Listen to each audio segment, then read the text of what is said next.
أعوذ بالله من الشيطان الرجيم. بسم الله الرحمن الرحيم. ألف لام ميم. ذلك الكتاب لا ريب فيه هدى للمتقين الذين يؤمنون بالغيب ويقيمون الصلاة ومما رزقناهم ينفقون والذين يؤمنون بما أنزل إليك وما أنزل من قبلك وبالآخرة هم يوقنون أولئك على هدى من ربهم وأولئك هم المفلحون. إن الذين كفروا سواء عليهم أأنذرتهم أم لم تنذرهم لا يؤمنون. ختم الله على قلوبهم وعلى سمعهم وعلى أبصارهم غشاوة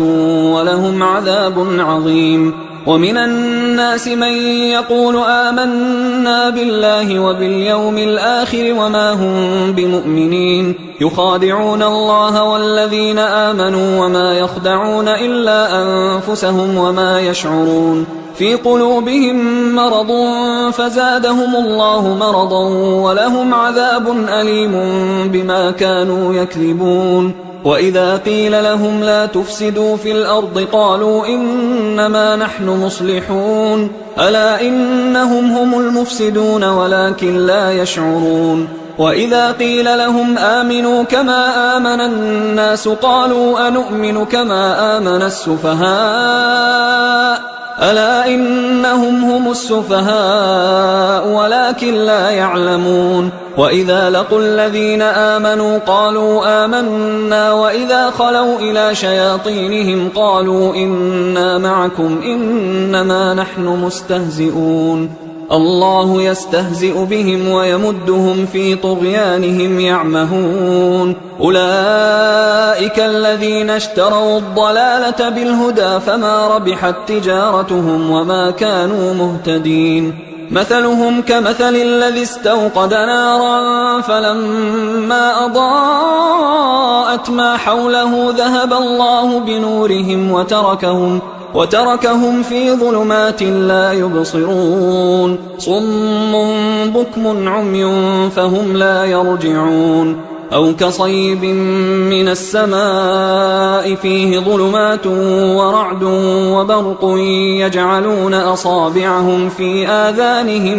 من الصواعق حذر الموت والله محيط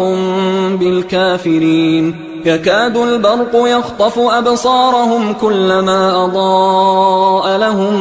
مشوا فيه وإذا أظلم عليهم قاموا ولو شاء الله لذهب بسمعهم وأبصارهم إن الله على كل شيء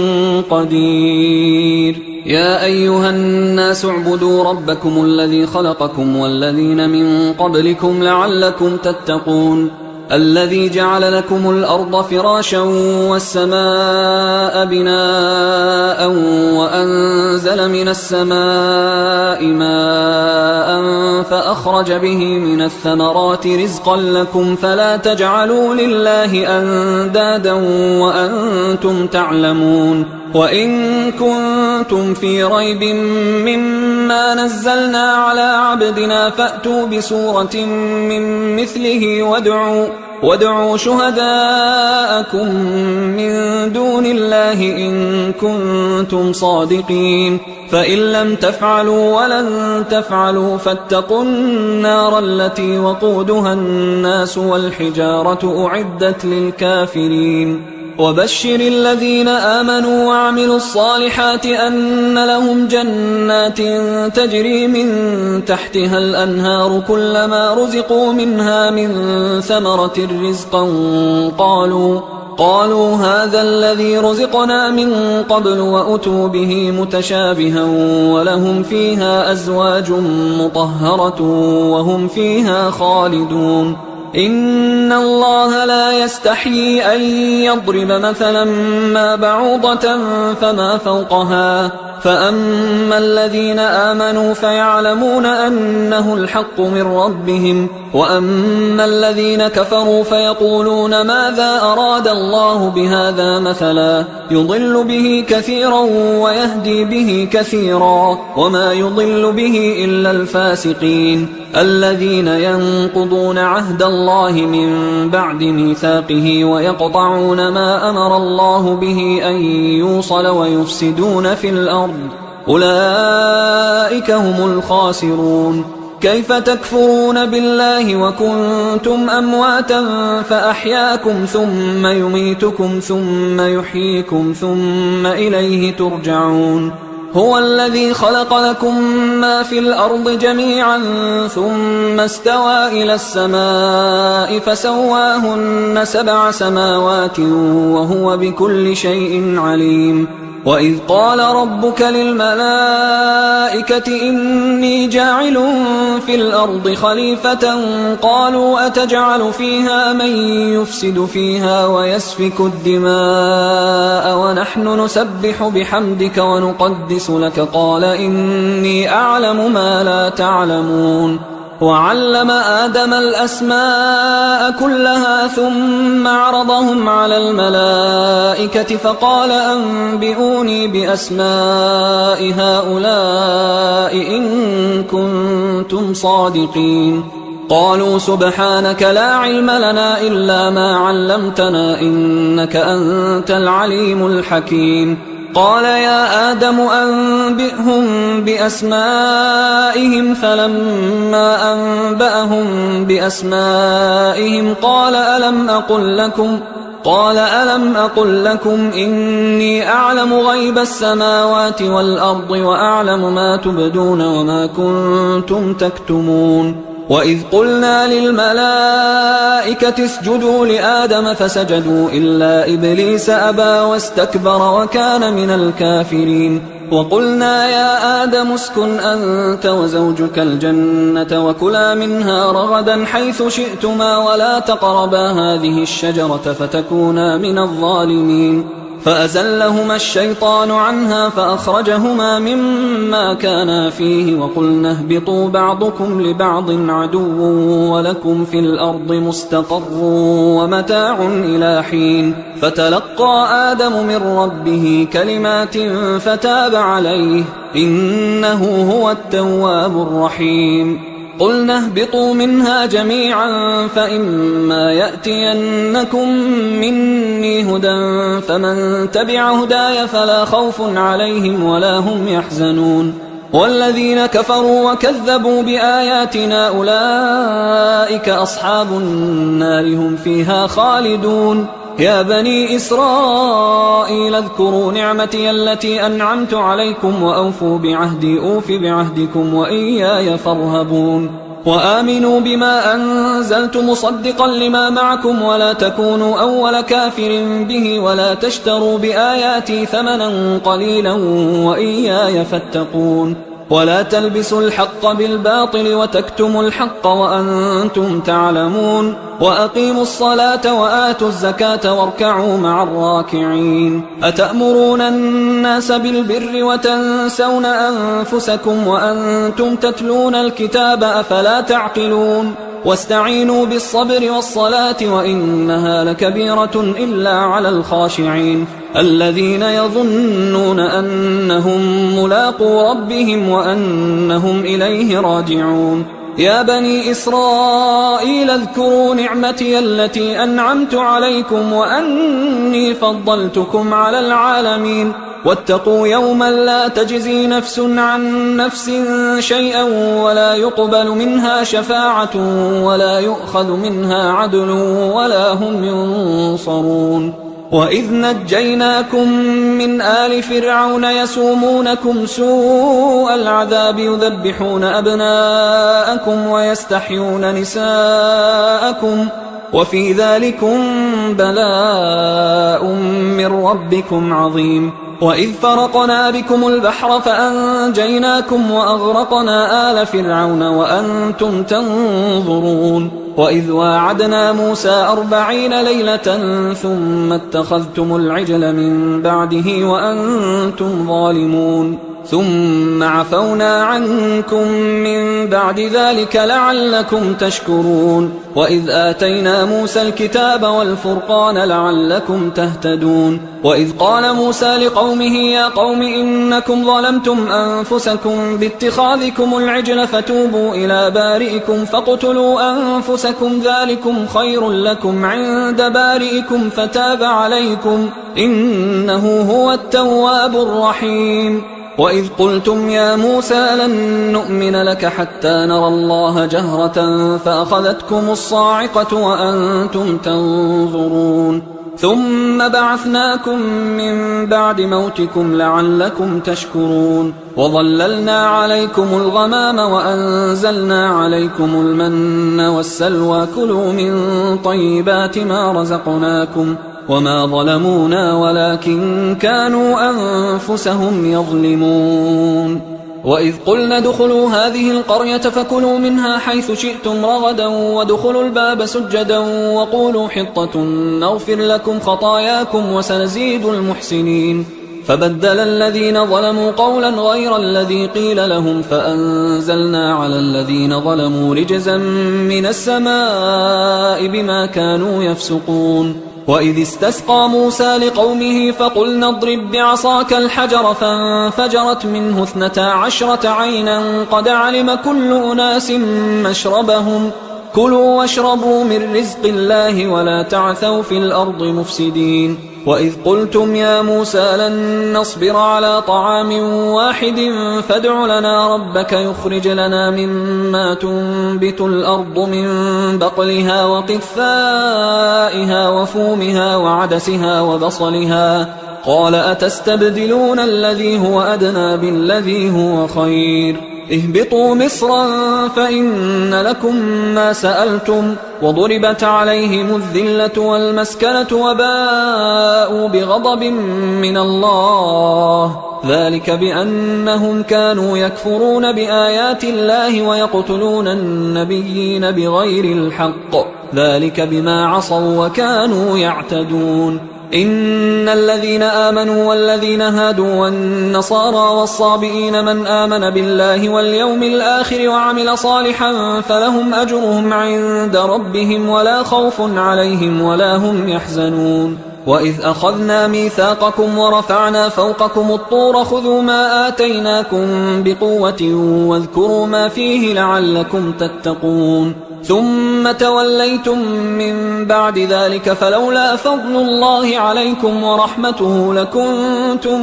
من الخاسرين ولقد علمتم الذين اعتدوا منكم في السبت فقلنا لهم كونوا قردة خاسئين فجعلناها نكالا لما بين يديها وما خلفها وموعظة للمتقين وإذ قال موسى لقومه إن الله يأمركم أن تذبحوا بقرة قالوا أتتخذنا هزوا قال أعوذ بالله أن أكون من الجاهلين قالوا ادع لنا ربك يبين لنا ما هي قال إنه يقول إنها بقرة لا فارض ولا بكر عوان بين ذلك فافعلوا ما تؤمرون قالوا ادع لنا ربك يبين لنا ما لونها قال إنه يقول إنها بقرة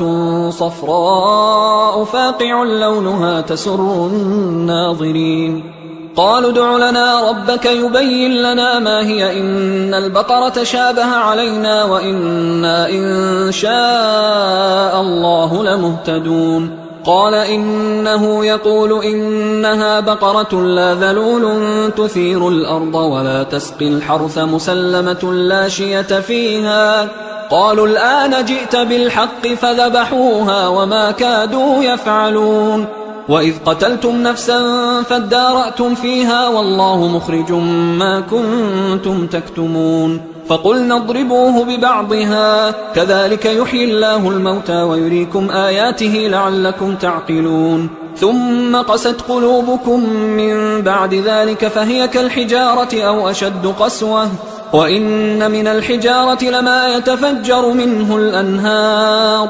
وإن منها لما يشقق فيخرج منه الماء وإن منها لما يهبط من خشية الله وما الله بغافل عما تعملون أفتطمعون أن يؤمنوا لكم وقد كان فريق منهم يسمعون كلام الله ثم يحرفونه من بعد ما عقلوه وهم يعلمون وإذا لقوا الذين آمنوا قالوا آمنا وإذا خلا بعضهم إلى بعض قالوا أتحدثونهم بما فتح الله عليكم ليحاجوكم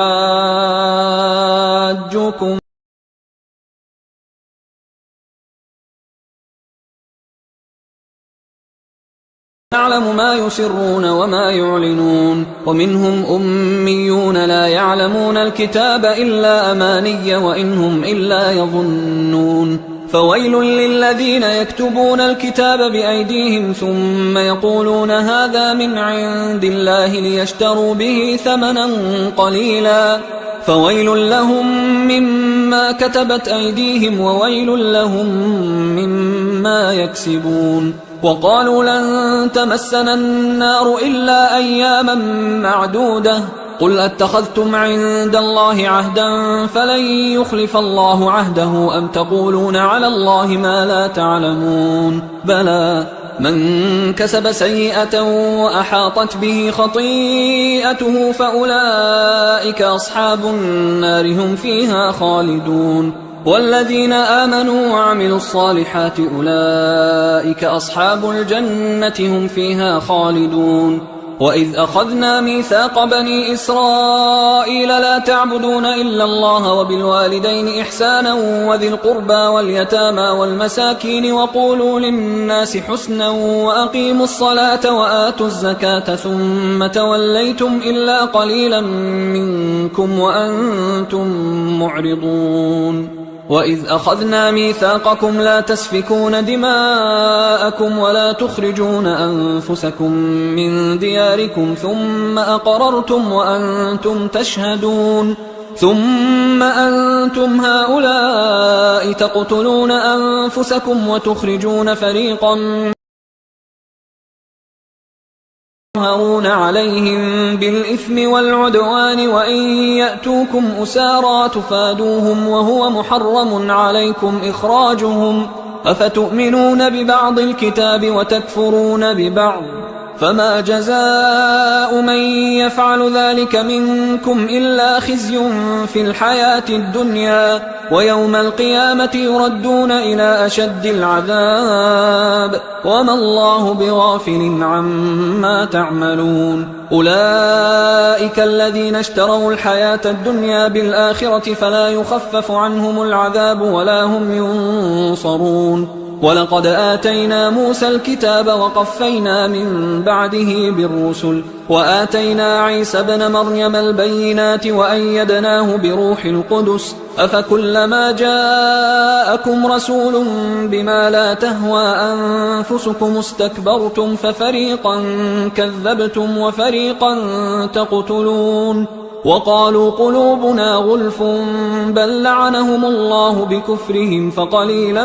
ما يؤمنون ولما جاءهم كتاب من عند الله مصدق لما معهم وكانوا من قبل يستفتحون على الذين كفروا فلما جاءهم ما عرفوا كفروا به فلعنة الله على الكافرين بئس ما اشتروا به أنفسهم أن يكفروا بما أنزل الله بغيا أن ينزل الله من فضله على من يشاء من عباده فباءوا بغضب على غضب وللكافرين عذاب مهين وإذا قيل لهم آمنوا بما أنزل الله قالوا نؤمن بما أنزل علينا ويكفرون بما وراءه وهو الحق مصدقا لما معهم قل فلم تقتلون أنبياء الله من قبل إن كنتم مؤمنين ولقد جاءكم موسى بالبينات ثم اتخذتم العجل من بعده وأنتم ظالمون وإذ أخذنا ميثاقكم ورفعنا فوقكم الطور خذوا ما آتيناكم بقوة واسمعوا قالوا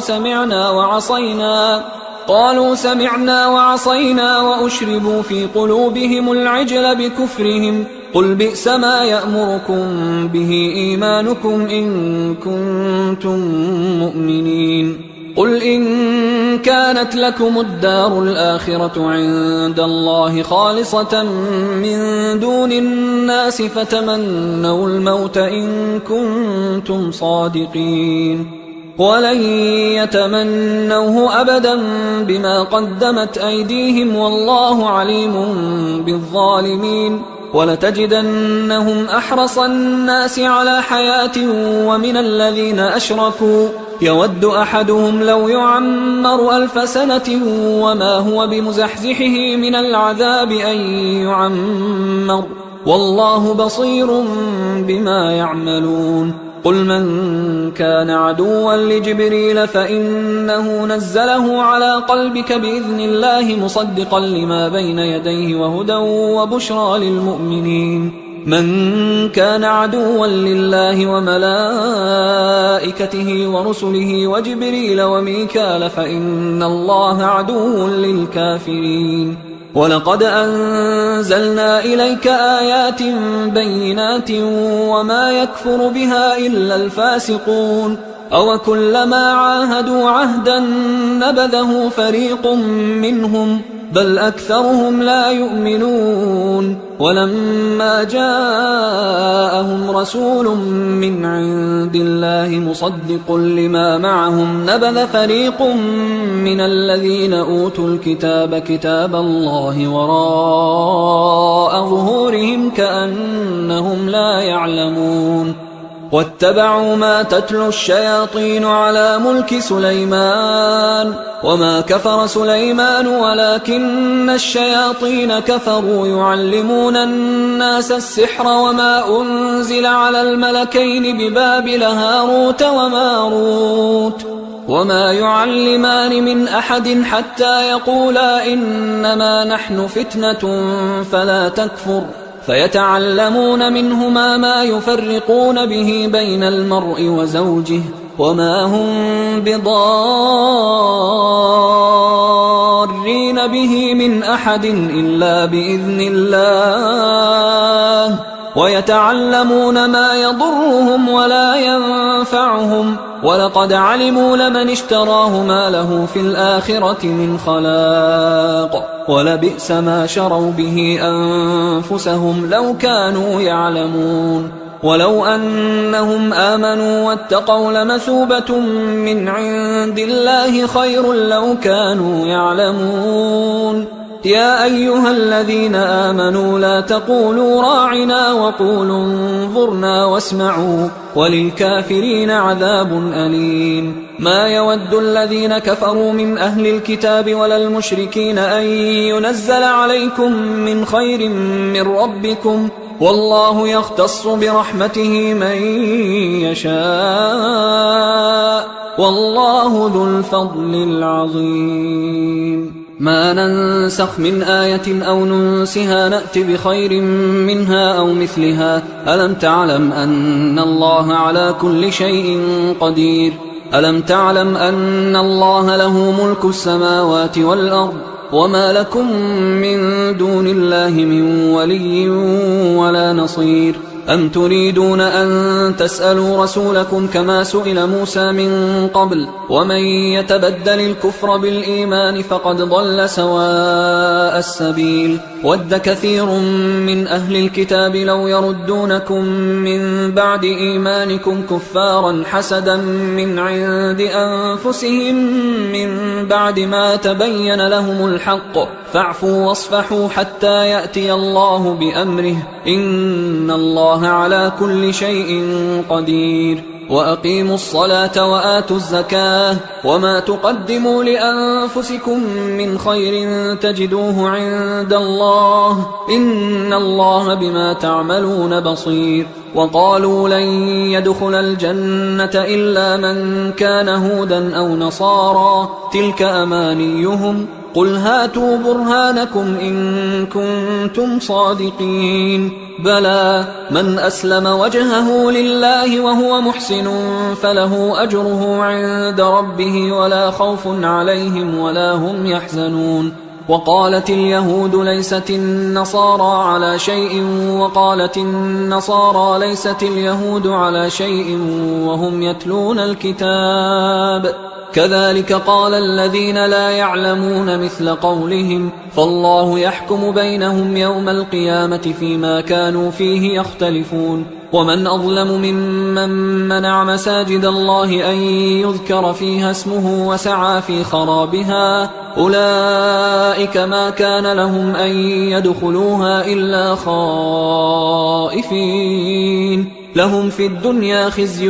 ولهم في الآخرة عذاب عظيم ولله المشرق والمغرب فأينما تولوا فثم وجه الله إن الله واسع عليم وقالوا اتخذ الله ولدا سبحانه بل له ما في السماوات والأرض كل له قانتون بديع السماوات والأرض وإذا قضى أمرا فإنما يقول له كن فيكون وقال الذين لا يعلمون لولا يكلمنا الله أو تأتينا آية كذلك قال الذين من قبلهم مثل قولهم تشابهت قلوبهم قد بينا الآيات لقوم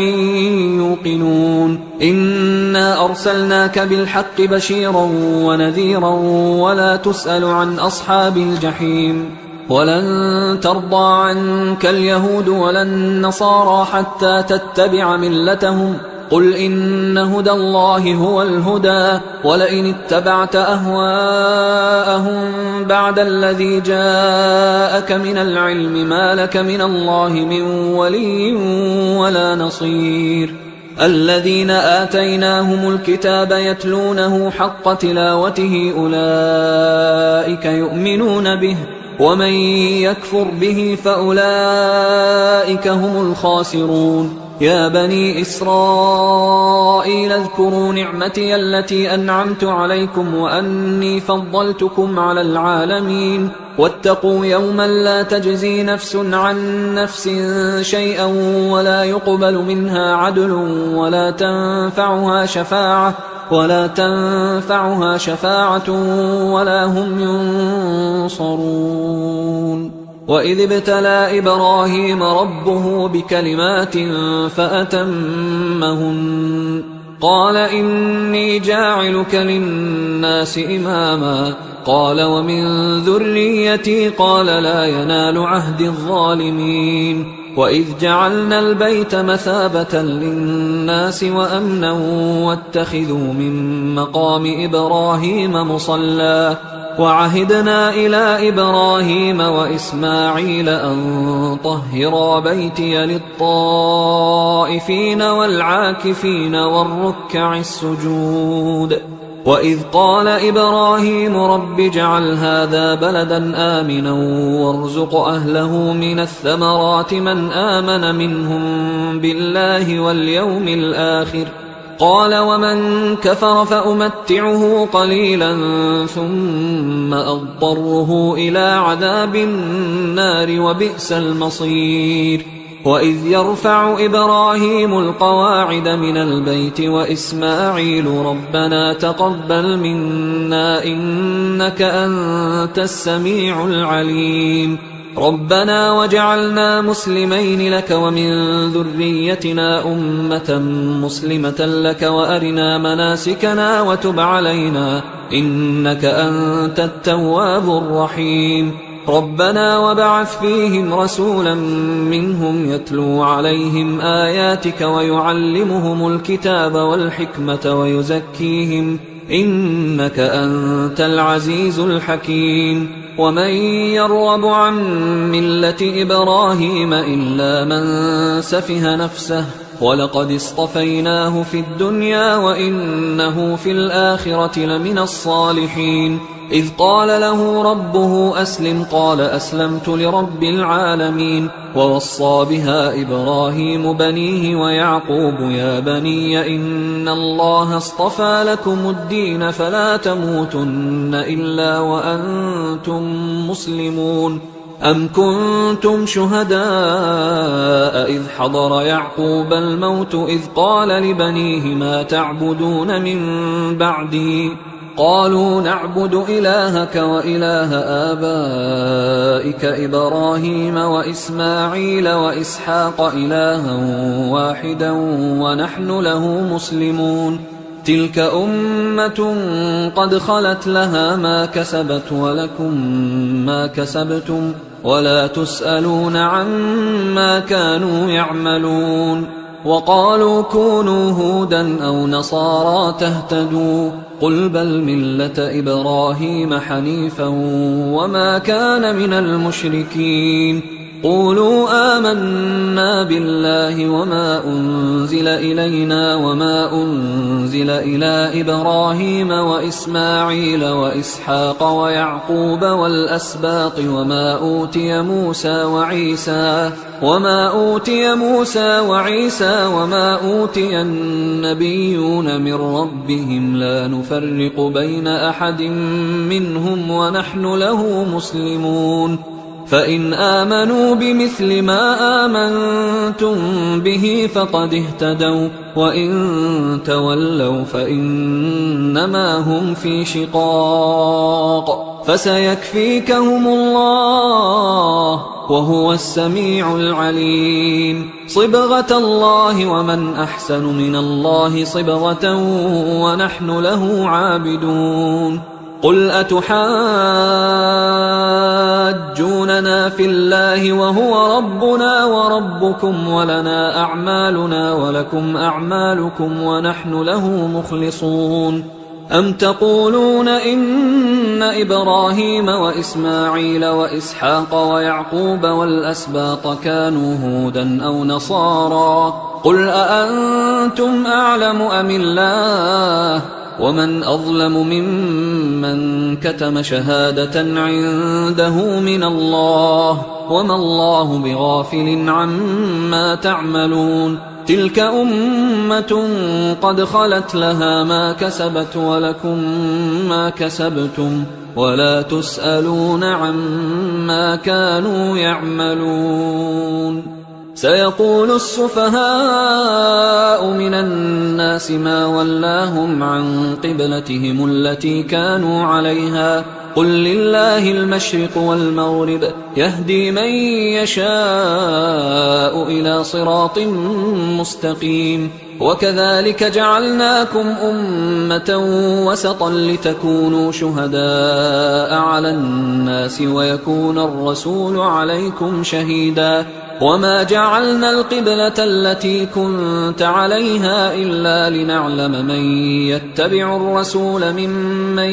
ينقلب على عقبيه وإن كانت لكبيرة إلا على الذين هدى الله وما كان الله ليضيع إيمانكم إن الله بالناس لرؤوف رحيم. قد نرى تقلب وجهك في السماء فلنولينك قبلة ترضاها فول وجهك شطر المسجد الحرام وحيث ما كنتم فولوا وجوهكم شطره وإن الذين أوتوا الكتاب ليعلمون أنه الحق من ربهم وما الله بغافل عما يعملون. ولئن أتيت الذين أوتوا الكتاب بكل آية ما تبعوا قبلتك وما أنت بتابع قبلتهم وما بعضهم بتابع قبلة بعض ولئن اتبعت أهواءهم من بعد ما جاءك من العلم إنك إذا لمن الظالمين. الذين آتيناهم الكتاب يعرفونه كما يعرفون أبناءهم وإن فريقا منهم ليكتمون الحق وهم يعلمون الحق من ربك فلا تكونن من الممترين ولكل وجهة هو موليها فاستبقوا الخيرات أينما تكونوا يأت بكم الله جميعا إن الله على كل شيء قدير ومن حيث خرجت فول وجهك شطر المسجد الحرام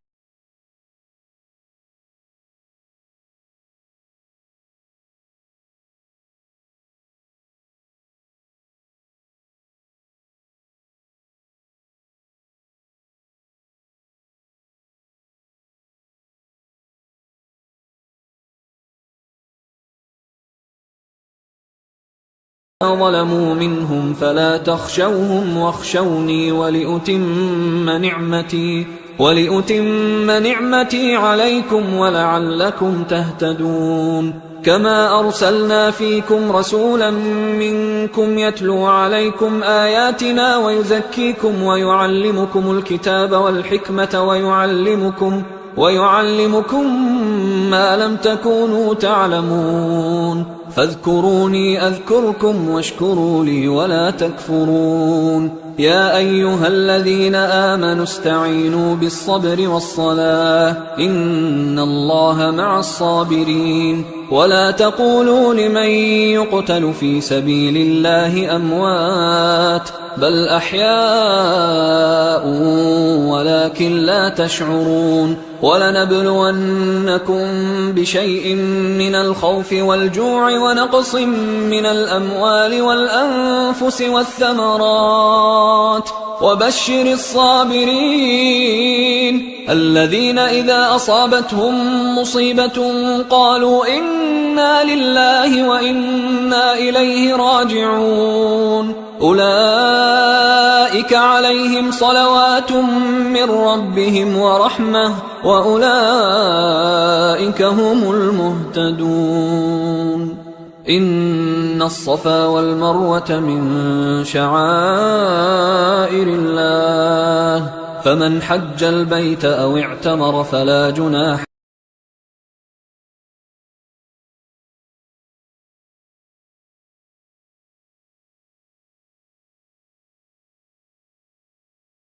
يكتمون ما أنزلنا من البينات والهدى من بعد ما بيناه للناس في الكتاب أولئك يلعنهم الله ويلعنهم اللاعنون إلا الذين تابوا وأصلحوا وبينوا فأولئك أتوب عليهم وأنا التواب الرحيم إن الذين كفروا وماتوا وهم كفار أولئك عليهم لعنة الله والملائكة والناس أجمعين خالدين فيها لا يخفف عنهم العذاب ولا هم ينظرون وإلهكم إله واحد لا إله إلا هو الرحمن الرحيم إن في خلق السماوات والأرض واختلاف الليل والنهار والفلك التي تجري في البحر بما ينفع الناس وما أنزل الله من السماء من ماء فأحيا به الأرض بعد موتها وبث فيها من كل دابة وتصريف الرياح والسحاب المسخر بين السماء والأرض لآيات لقوم يعقلون ومن الناس من يتخذ من دون الله أندادا يحبونهم كحب الله والذين آمنوا أشد حبا لله ولو يرى الذين ظلموا إذ يرون العذاب أن القوة لله جميعا وأن الله شديد العذاب إذ تبرأ الذين اتبعوا من الذين اتبعوا ورأوا العذاب وتقطعت بهم الأسباب وقال الذين اتبعوا لو أن لنا كرة فنتبرأ منهم كما تبرأوا منا كذلك يريهم الله أعمالهم حسرات عليهم وما هم بخارجين من النار يا أيها الناس كلوا مما في الأرض حلالا طيبا ولا تتبعوا خطوات الشيطان إنه لكم عدو مبين إنما يأمركم بالسوء والفحشاء وأن تقولوا على الله ما لا تعلمون وإذا قيل لهم اتبعوا ما أنزل الله قالوا بل نتبع ما ألفينا عليه آباءنا أولو كان آباؤهم لا يعقلون شيئا ولا يهتدون ومثل الذين كفروا كمثل الذي ينعق بما لا يسمع إلا دعاء ونداء صم بكم عمي فهم لا يعقلون يا أيها الذين آمنوا كلوا من طيبات ما رزقناكم واشكروا لله إن كنتم إياه تعبدون إنما حرم عليكم الميتة والدم ولحم الخنزير وما أهل به لغير الله فمن اضطر غير باغ ولا عاد فلا إثم عليه إن الله غفور رحيم إن الذين يكتمون ما أنزل الله من الكتاب ويشترون به ثمنا قليلا أولئك ما يأكلون في بطونهم إلا النار ولا يكلمهم الله يوم القيامة ولا يزكيهم ولهم عذاب أليم أولئك الذين اشتروا الضلالة بالهدى والعذاب بالمغفرة فما أصبرهم على النار ذلك بأن الله نزل الكتاب بالحق وإن الذين اختلفوا في الكتاب لفي شقاق بعيد ليس البر أن تولوا وجوهكم قبل المشرق والمغرب ولكن البر من آمن بالله واليوم الآخر والملائكة والكتاب والنبيين وآتى المال على حبه ذوي القربى واليتامى والمساكين وابن السبيل والسائلين وفي الرقاب وأقام الصلاة وآتى الزكاة والموفون بعهدهم إذا عاهدوا والصابرين في البأساء والضراء وحين البأس أولئك الذين صدقوا وأولئك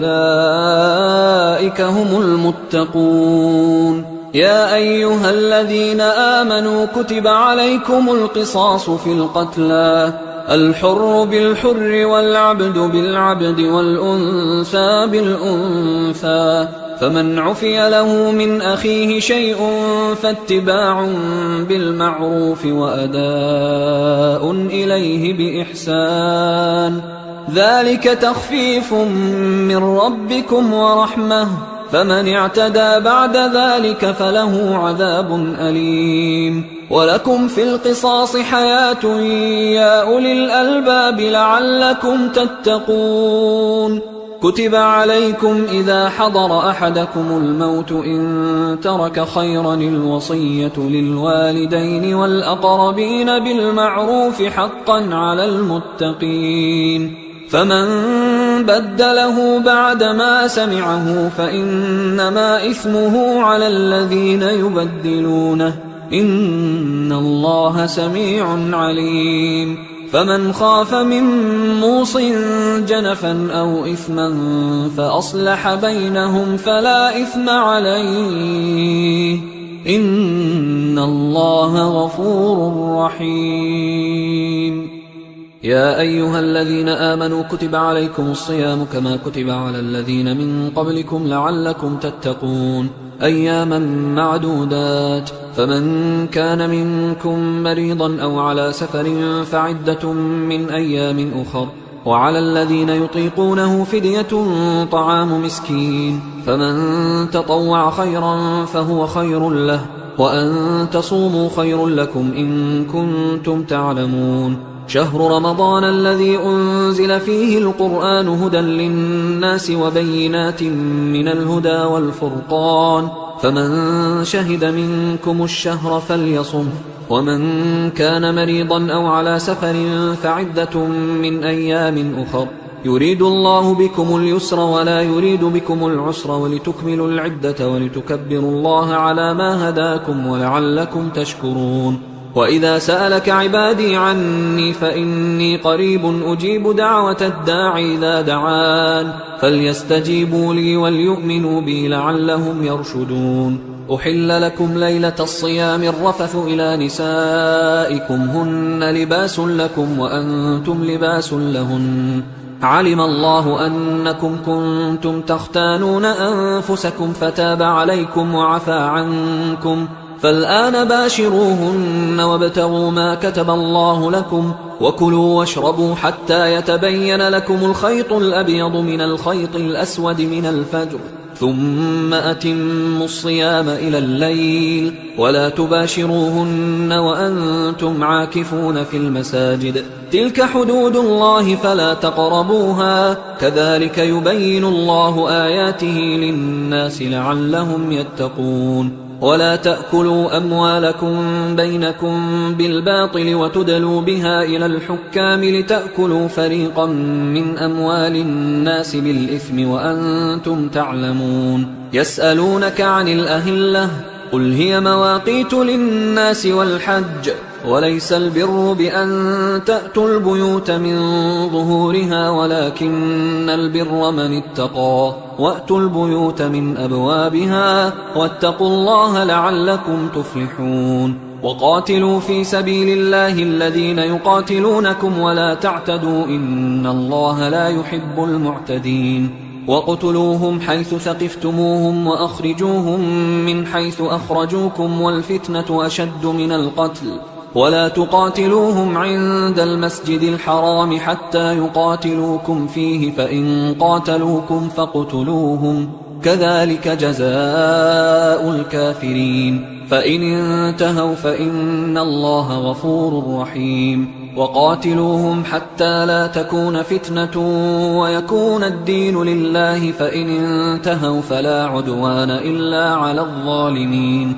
الشهر الحرام بالشهر الحرام والحرمات قصاص، فمن اعتدى عليكم فاعتدوا عليه بمثل ما اعتدى عليكم، واتقوا الله واعلموا أن الله مع المتقين. وأنفقوا في سبيل الله ولا تلقوا بأيديكم إلى التهلكة وأحسنوا إن الله يحب المحسنين. وأتموا الحج والعمرة لله، فإن أحصرتم فما استيسر من الهدي، ولا تحلقوا رؤوسكم حتى يبلغ الهدي محله، فمن كان منكم مريضا أو به أذى من رأسه ففدية من صيام أو صدقة أو نسك، فإذا أمنتم فمن تمتع بالعمرة إلى الحج فما استيسر من الهدي، فمن لم يجد فصيام 3 أيام في الحج و7 إذا رجعتم، تلك 10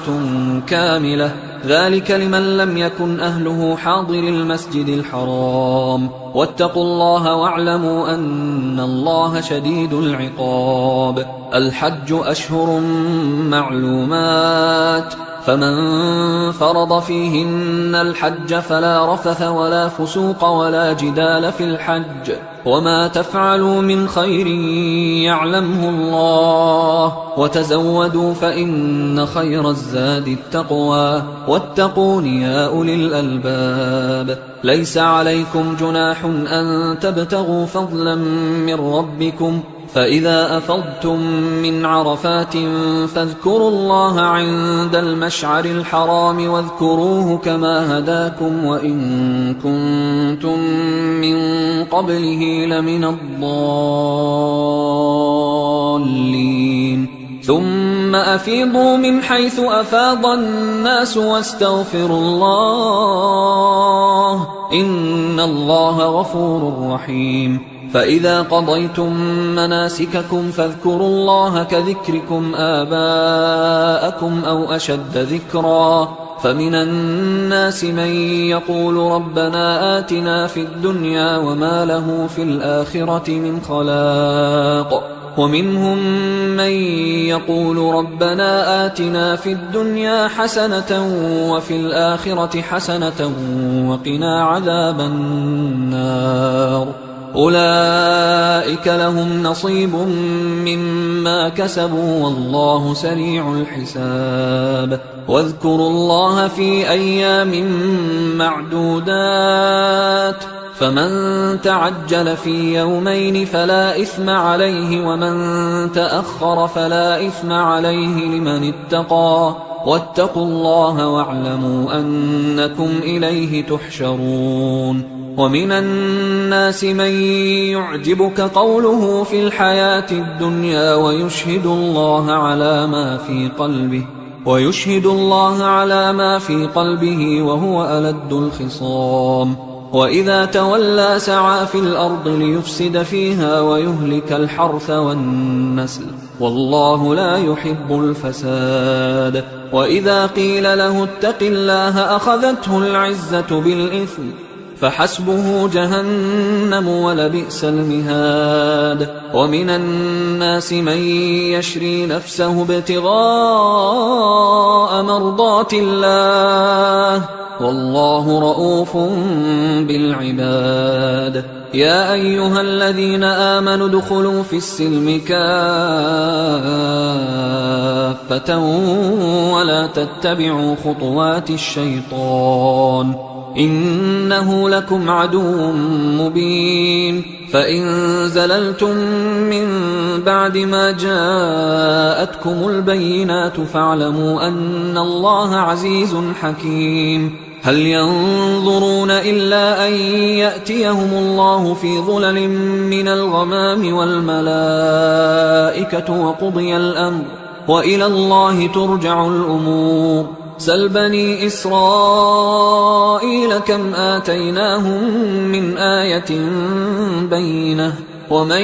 يبدل نعمة الله من بعد ما جاءته فإن الله شديد العقاب زين للذين كفروا الحياة الدنيا ويسخرون من الذين آمنوا والذين اتقوا فوقهم يوم القيامة والله يرزق من يشاء بغير حساب كان الناس أمة واحدة فبعث الله النبيين مبشرين ومنذرين وأنزل معهم الكتاب بالحق ليحكم بين الناس فيما اختلفوا فيه وما اختلف فيه إلا الذين أوتوه من بعد ما جاءتهم البينات بغيا بينهم فهدى الله الذين آمنوا لما اختلفوا فيه من الحق بإذنه والله يهدي من يشاء إلى صراط مستقيم أم حسبتم أن تدخلوا الجنة ولما يأتكم مثل الذين خلوا من قبلكم مستهم البأساء والضراء وزلزلوا حتى يقول الرسول والذين آمنوا معه متى نصر الله ألا إن نصر الله قريب يسألونك ماذا ينفقون قل ما أنفقتم من خير فللوالدين والأقربين واليتامى والمساكين وابن السبيل وما تفعلوا من خير فإن الله به عليم كتب عليكم القتال وهو كره لكم وعسى أن تكرهوا شيئا وهو خير لكم وعسى أن تحبوا شيئا وهو شر لكم والله يعلم وأنتم لا تعلمون يسألونك عن الشهر الحرام قتال فيه قل قتال فيه كبير وصد عن سبيل الله وكفر به والمسجد الحرام وإخراج أهله منه أكبر عند الله والفتنة أكبر من القتل ولا يزالون يقاتلونكم حتى يردوكم عن دينكم إن استطاعوا ومن يرتدد منكم عن دينه فيمت وهو كافر فأولئك حبطت أعمالهم في الدنيا والآخرة وأولئك أصحاب النار هم فيها خالدون إن الذين آمنوا والذين هاجروا وجاهدوا في سبيل الله أولئك يرجون رحمة الله والله غفور رحيم يسألونك عن الخمر والميسر قل فيهما إثم كبير ومنافع للناس وإثمهما أكبر من نفعهما ويسألونك ماذا ينفقون قل العفو كذلك يبين الله لكم الآيات لعلكم تتفكرون في الدنيا والآخرة ويسألونك عن اليتامى قل إصلاح لهم خير وإن تخالطوهم فإخوانكم والله يعلم المفسد من المصلح ولو شاء الله لأعنتكم إن الله عزيز حكيم ولا تنكحوا المشركات حتى يؤمن ولأمة مؤمنة خير من مشركة ولو أعجبتكم ولا تنكحوا المشركين حتى يؤمنوا ولعبد مؤمن خير من مشرك ولو أعجبكم أولئك يدعون إلى النار والله يدعو إلى الجنة والمغفرة بإذنه ويبين آياته للناس لعلهم يتذكرون ويسألونك عن المحيض قل هو أذى فاعتزلوا النساء في المحيض ولا تقربوهن حتى يطهرن فإذا تطهرن فأتوهن من حيث أمركم الله إن الله يحب التوابين ويحب المتطهرين نساؤكم حرث لكم فأتوا حرثكم أنى شئتم وقدموا لأنفسكم واتقوا الله واعلموا أنكم ملاقوه وبشر المؤمنين ولا تجعلوا الله عرضة لأيمانكم أن تبروا وتتقوا وتصلحوا بين الناس والله سميع عليم لا يؤاخذكم الله باللغو في أيمانكم ولكن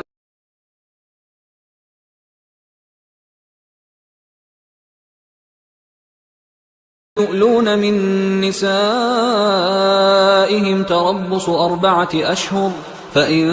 فاءوا فإن الله غفور رحيم وإن عزموا الطلاق فإن الله سميع عليم والمطلقات يتربصن بأنفسهن 3 قروء ولا يحل لهن أن يكتمن ما خلق الله في أرحامهن إن كن يؤمن بالله واليوم الآخر وبعولتهن أحق بردهن في ذلك إن أرادوا إصلاحا ولهن مثل الذي عليهن بالمعروف وللرجال عليهن درجة والله عزيز حكيم الطلاق 2 فإمساك بمعروف أو تسريح بإحسان ولا يحل لكم أن تأخذوا مما آتيتموهن شيئا إلا أن يخافا ألا يقيما حدود الله فإن خفتم ألا يقيما حدود الله فلا جناح عليهما فيما افتدت به، تلك حدود الله فلا تعتدوها، ومن يتعد حدود الله فأولئك هم الظالمون. فإن طلقها فلا تحل له من بعد حتى تنكح زوجا غيره، فإن طلقها فلا جناح عليهما أن يتراجعا إن ظنا أن يقيما حدود الله، وتلك حدود الله يبينها لقوم يعلمون. وإذا طلقتم النساء فبلغن أجلهن فأمسكوهن بمعروف أو سرحوهن بمعروف، ولا تمسكوهن ضرارا لتعتدوا، ومن يفعل ذلك فقد ظلم نفسه. ولا تتخذوا آيات الله هزوا، واذكروا نعمة الله عليكم وما أنزل عليكم من الكتاب والحكمة يعظكم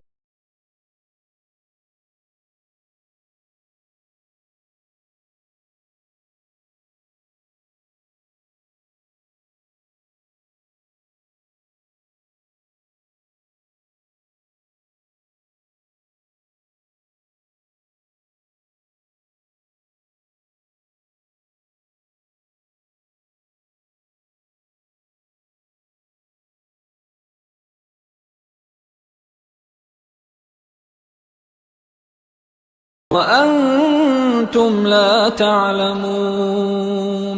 والوالدات يرضعن أولادهن حولين كاملين لمن أراد أن يتم الرضاعة، وعلى المولود له رزقهن وكسوتهن بالمعروف، لا تكلف نفس إلا وسعها، لا تضار والدة بولدها ولا مولود له بولده، وعلى الوارث مثل ذلك، فإن أرادا فصالا عن تراض منهما وتشاور فلا جناح عليهما. وإن أردتم أن تسترضعوا أولادكم فلا جناح عليكم إذا سلمتم ما آتيتم بالمعروف، واتقوا الله واعلموا أن الله بما تعملون بصير. والذين يتوفون منكم ويذرون أزواجا يتربصن بأنفسهن 4 أشهر وعشرا، فإذا بلغن أجلهن فلا جناح عليكم فيما فعلن في أنفسهن بالمعروف، والله بما تعملون خبير. ولا جناح عليكم فيما عرضتم به من خطبة النساء أو أكننتم في أنفسكم، علم الله أنكم ستذكرونهن ولكن لا تواعدوهن سرا إلا أن تقولوا قولا معروفا، ولا تعزموا عقدة النكاح حتى يبلغ الكتاب أجله، واعلموا أن الله يعلم ما في أنفسكم فاحذروه، واعلموا أن الله غفور حليم. لا جناح عليكم إن طلقتم النساء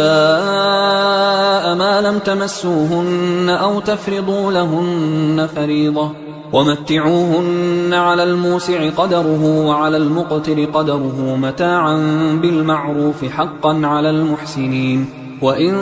طلقتموهن من قبل أن تمسوهن وقد فرضتم لهن فريضة فنصف ما فرضتم إلا أن يعفون أو يعفو الذي بيده عقدة النكاح، وأن تعفوا أقرب للتقوى، ولا تنسوا الفضل بينكم، إن الله بما تعملون بصير. حافظوا على الصلوات والصلاة الوسطى وقوموا لله قانتين. فإن خفتم فرجالا أو ركبانا، فإذا أمنتم فاذكروا الله كما علمكم ما لم تكونوا تعلمون. والذين يتوفون منكم ويذرون أزواجا وصية لأزواجهم متاعا إلى الحول غير إخراج، فإن خرجن فلا جناح عليكم فيما فعلن في أنفسهن من معروف، والله عزيز حكيم. وللمطلقات متاع بالمعروف حقا على المتقين، كذلك يبين الله لكم آياته لعلكم تعقلون. ألم تر إلى الذين خرجوا من ديارهم وهم ألوف حذر الموت فقال لهم الله موتوا ثم أحياهم إن الله لذو فضل على الناس ولكن أكثر الناس لا يشكرون وقاتلوا في سبيل الله واعلموا أن الله سميع عليم من ذا الذي يقرض الله قرضا حسنا فيضاعفه له أضعافا كثيرة والله يقبض ويبسط وإليه ترجعون ألم تر إلى الملأ من بني إسرائيل من بعد موسى إذ قالوا لنبي له مبعث لنا ملكا نقاتل في سبيل الله قال هل عسيتم إن كتب عليكم القتال ألا تقاتلوا قالوا وما لنا ألا نقاتل في سبيل الله وقد أخرجنا من ديارنا وأبنائنا فلما كتب عليهم القتال تولوا إلا قليلا منهم والله عليم بالظالمين وقال لهم نبيهم إن الله قد بعث لكم طالوت ملكا قالوا أنى يكون له الملك علينا ونحن أحق بالملك منه ولم يؤت سعة من المال قال إن الله اصطفاه عليكم وزاده بسطة في العلم والجسم والله يؤتي ملكه من يشاء والله واسع عليم وقال لهم نبيهم إن آية ملكه أن يأتيكم التابوت فيه سكينة من ربكم وبقية مما ترك آل موسى وآل هارون تحمله الملائكة إن في ذلك لآية لكم إن كنتم مؤمنين فلما فصل طالوت بالجنود قال إن الله مبتليكم بنهر فمن شرب منه فليس مني ومن لم يطعمه فإنه مني إلا من اغترف غرفة بيده فشربوا منه إلا قليلا منهم فلما جاوزه هو والذين آمنوا معه قالوا لا طاقة لنا اليوم بجالوت وجنوده قال الذين يظنون أنهم ملاقوا الله كم من فئة قليلة غلبت فئة كثيرة بإذن الله والله مع الصابرين ولما برزوا لجالوت وجنوده قالوا ربنا أفرغ علينا صبرا وثبت أقدامنا وانصرنا على القوم الكافرين فهزموهم بإذن الله وقتل داود جالوت وآتاه الله الملك والحكمة وعلمه مما يشاء ولولا دفع الله الناس بعضهم ببعض لفسدت الأرض ولكن الله ذو فضل على العالمين تلك آيات الله نتلوها عليك بالحق وإنك لمن المرسلين تلك الرسل فضلنا بعضهم على بعض منهم من كلم الله ورفع بعضهم درجات وآتينا عيسى ابن مريم البينات وأيدناه بروح القدس ولو شاء الله ما اقتتل الذين من بعدهم من بعد ما جاءتهم البينات ولكن اختلفوا فمنهم من آمن ومنهم من كفر ولو شاء الله ما اقتتلوا ولكن الله يفعل ما يريد يا أيها الذين آمنوا أنفقوا مما رزقناكم من قبل أن يأتي يوم لا بيع فيه ولا خلة ولا شفاعة والكافرون هم الظالمون الله لا إله إلا هو الحي القيوم لا تأخذه سنة ولا نوم له ما في السماوات وما في الأرض من ذا الذي يشفع عنده إلا بإذنه يعلم ما بين أيديهم وما خلفهم ولا يحيطون بشيء من علمه إلا بما شاء وسع كرسيه السماوات والأرض ولا يؤوده حفظهما وهو العلي العظيم لا إكراه في الدين قد تبين الرشد من الغي فمن يكفر بالطاغوت ويؤمن بالله فقد استمسك بالعروة الوثقى لا انفصام لها والله سميع عليم الله ولي الذين آمنوا يخرجهم من الظلمات إلى النور والذين كفروا أولياؤهم الطاغوت يخرجونهم من النور إلى الظلمات أولئك أصحاب النار هم فيها خالدون. ألم تر إلى الذي حاج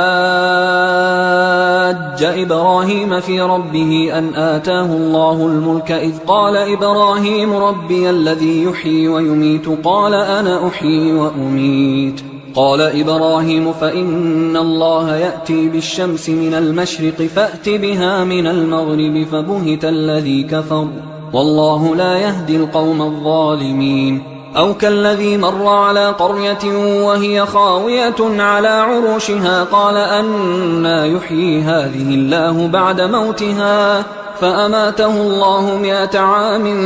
ثم بعثه قال كم لبثت؟ قال لبثت يوما أو بعض يوم. قال بل لبثت 100 عام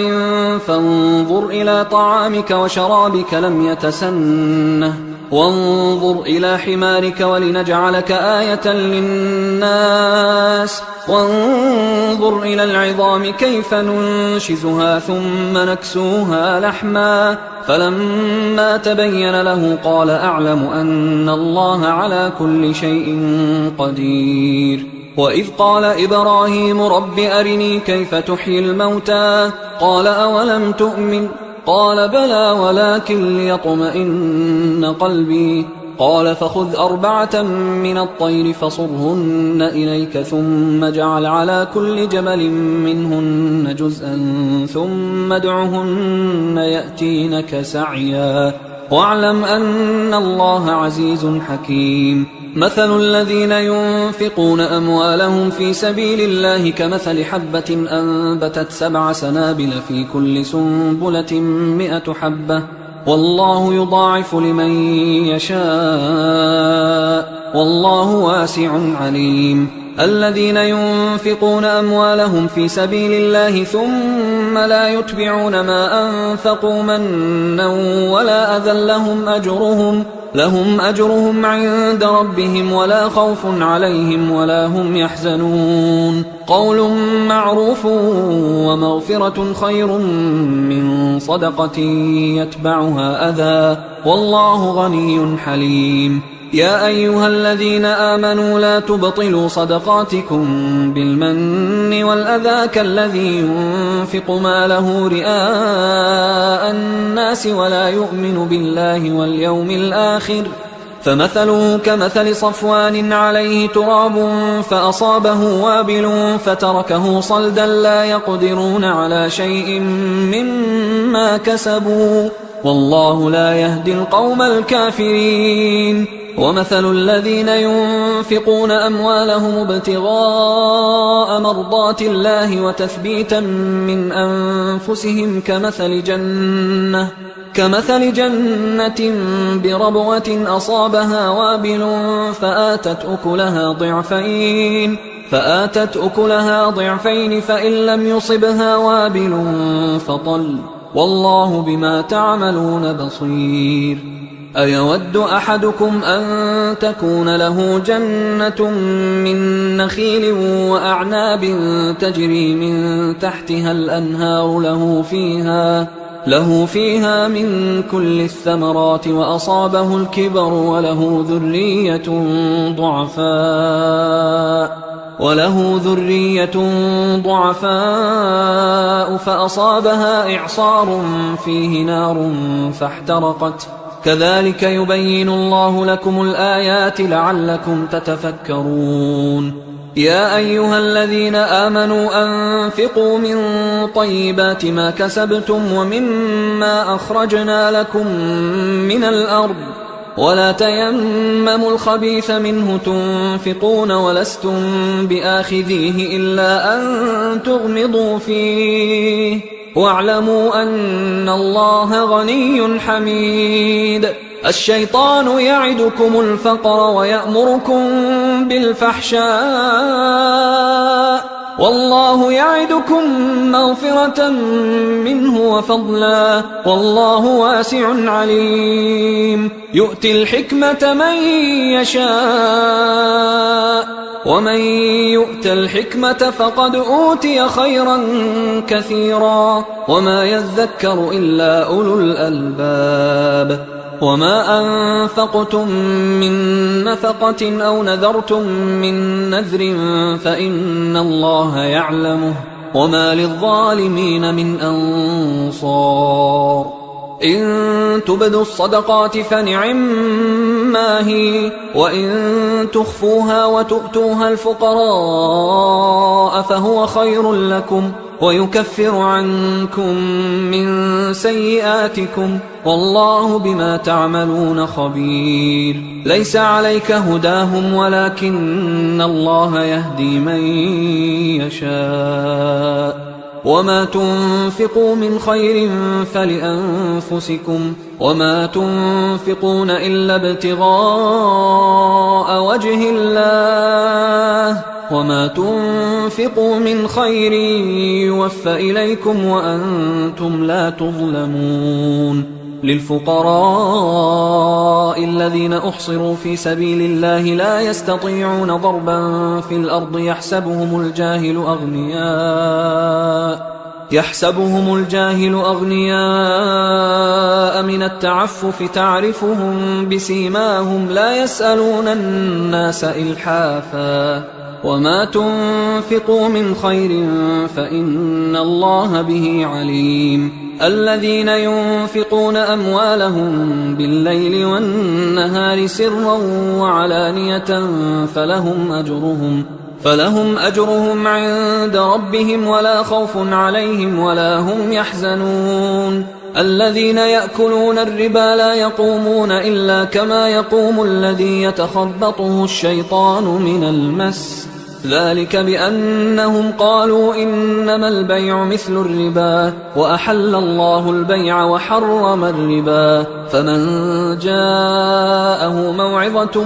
من ربه فانتهى فله ما سلف وأمره إلى الله ومن عاد فأولئك أصحاب النار هم فيها خالدون يمحق الله الربا ويربي الصدقات والله لا يحب كل كفار أثيم إن الذين آمنوا وعملوا الصالحات وأقاموا الصلاة وآتوا الزكاة لهم أجرهم عند ربهم ولا خوف عليهم ولا هم يحزنون يا أيها الذين آمنوا اتقوا الله وذروا ما بقي من الربا إن كنتم مؤمنين فإن لم تفعلوا فأذنوا بحرب من الله ورسوله وإن تبتم فلكم رؤوس أموالكم لا تظلمون ولا تظلمون وإن كان ذو عسرة فنظرة إلى ميسرة وأن تصدقوا خير لكم إن كنتم تعلمون واتقوا يوما ترجعون فيه إلى الله ثم توفى كل نفس ما كسبت وهم لا يظلمون يا أيها الذين آمنوا إذا تداينتم بدين إلى أجل مسمى فاكتبوه وليكتب بينكم كاتب بالعدل ولا يأب كاتب أن يكتب كما علمه الله فليكتب وليملل الذي عليه الحق وليتق الله ربه ولا يبخس منه شيئا فإن كان الذي عليه الحق سفيها أو ضعيفا أو لا يستطيع أن يمله فليملل وليه بالعدل واستشهدوا شهيدين من رجالكم فإن لم يكونا رجلين فرجل وامرأتان ممن ترضون من الشهداء أن تضل إحداهما فتذكر إحداهما الأخرى ولا يأبى الشهداء إذا ما دعوا ولا تسأموا أن تكتبوه صغيرا أو كبيرا إلى أجله ذلكم أقسط عند الله وأقوم للشهادة وأدنى أن لا ترتابوا إلا أن تكون تجارة حاضرة تديرونها بينكم فليس عليكم جناح ألا تكتبوها وأشهدوا إذا تبايعتم ولا يضار كاتب ولا شهيد وإن تفعلوا فإنه فسوق بكم واتقوا الله ويعلمكم الله والله بكل شيء عليم وإن كنتم على سفر ولم تجدوا كاتبا فرهان مقبوضة، فإن أمن بعضكم بعضا فليؤدي الذي اؤتمن أمانته وليتق الله ربه ولا تكتموا الشهادة، ومن يكتمها فإنه آثم قلبه والله بما تعملون عليم. لله ما في السماوات وما في الأرض، وإن تبدوا ما في أنفسكم أو تخفوه يحاسبكم به الله فيغفر لمن يشاء ويعذب من يشاء والله على كل شيء قدير. آمن الرسول بما أنزل إليه من ربه والمؤمنون كل آمن بالله وملائكته وكتبه ورسله لا نفرق بين أحد من رسله وقالوا سمعنا وأطعنا غفرانك ربنا وإليك المصير. لا يكلف الله نفسا إلا وسعها، لها ما كسبت وعليها ما اكتسبت، ربنا لا تؤاخذنا إن نسينا أو أخطأنا، ربنا ولا تحمل علينا إصرا كما حملته على الذين من قبلنا، ربنا ولا تحملنا ما لا طاقة لنا به، واعف عنا واغفر لنا وارحمنا أنت مولانا فانصرنا على القوم الكافرين. حصريا على قارئ القرآن.